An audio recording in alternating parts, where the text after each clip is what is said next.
Okay guys, tuturuan namin kayo kung paano magluto ng fish steak.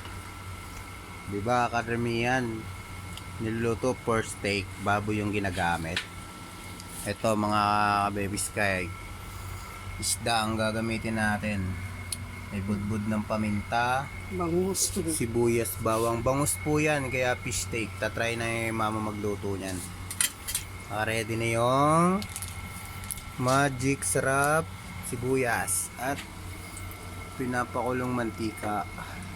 Yan guys, hinihintay lang natin mainit yung mantika niya kasi meron na rin tayong pang shield kasi magtatalsikan yan mamaya po. Yan, kailangan muna sa fish steak piprito natin muna yung bangus. Yan na guys, sasalang na natin. Unang ilipiprito nyo ulo para mas malakas tumalsik yung mantika. Ayun guys, tatakpan na.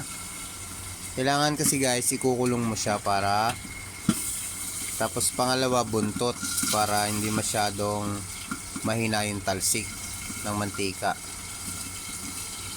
Ayan guys, yan. Sasalang na yan guys ha. Ayan diba? Oh. Kailangan kasi guys, buntot tsaka una yung ulo para pag tumalsik, dalawa lang sila.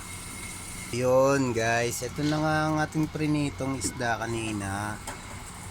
Yan, mapula. Tapos may sibuyas na siya na puti. Ngayon, magigisa naman tayo. Iprituhin pa yung sibuyas sa puti. Piprituhin pa natin itong sibuyas na puti. Yan. Guys, sasalang na natin yung sibuyas na puti. Yan. Pag mapula na yan, saka naman ilalagay yung isda. At syempre, halu-haluin dapat para hindi masunog. Yan, sunod, toyo. Pagtapos mag-isa ng sibuyas bawang, lalagay ng toyo. Tapos isang basong tubig. At syempre, dapat may paminta. Tapos isang Ajinomoto. 3 patak lang na Ajinomoto guys. Tapos ano pa ba yung susunod ni mama dyan? Isang basong tubig. Siyempre halu-haluin. Tapos pag kumulo, saka ilalagay natin yung isda para fish steak. Tapos magic sarap para nam-nam-nam ang sarap. So yun guys, so kulo na guys, ilalagay na natin yung ating prinitong isda.